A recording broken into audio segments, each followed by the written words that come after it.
আসসালামু আলাইকুম, welcome to my channel Juli's lifestyle chat গাইবো। কেমন আছেন? আল্লাহর অশেষ রহমতে আলহামদুলিল্লাহ আমি ভালো আছি। আজকে আবার একটু নতুন রেসিপি নিয়ে হাজির হয়েছি। আজকে রান্না করব বাঁধাকপি ভাজি। তো প্রথমেই দিয়ে দিলাম পরিমাণ মতো তেল।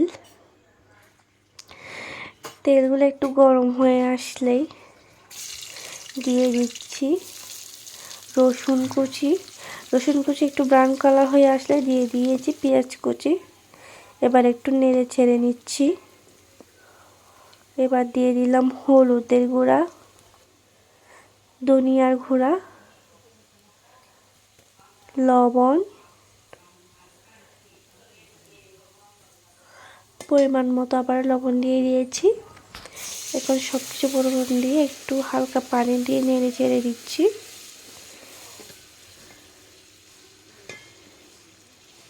এবার একটু নেড়ে ছেড়ে কিছুক্ষণ কষিয়ে নিচ্ছি। নেড়ে চেড়ে কষা হয়ে গেলে এখন দিয়ে দিচ্ছি কাঁচামরিচ ফালি। এই আর একটু নেড়ে দিচ্ছি। আসলে শাকসবজি খাওয়া আমাদের শরীরের জন্য খুবই উপকার, তাই আমরা সবাই চেষ্টা করব একটু শাকসবজি খাওয়ার। এই যে আমার মশলাগুলো অনেকটা কষে আসছে, আবার একটু নেড়ে দিচ্ছি।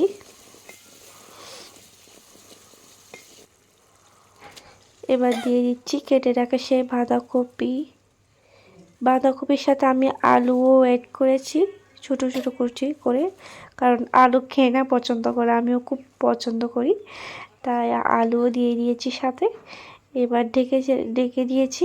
এই যে আমার বাঁধাকপিগুলো যখন মজে আসছে, যখন হয়ে গিয়েছে, তখন আবার একটু নেড়ে ছেড়ে দিচ্ছি।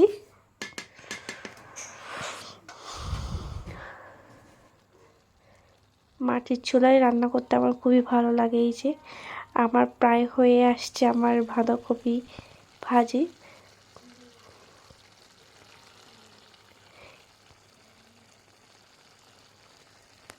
আমার বাঁধাকপি প্রায় হয়ে আসছে। বাঁধাকপির ভিতর থেকে যে পানিটা আসছে সেই পানি দিয়ে আমার রান্না শেষ। এই যে আমার ফাইনাল লুক। আলহামদুলিল্লাহ, মাশাআল্লাহ, অনেক সুন্দর হয়েছে।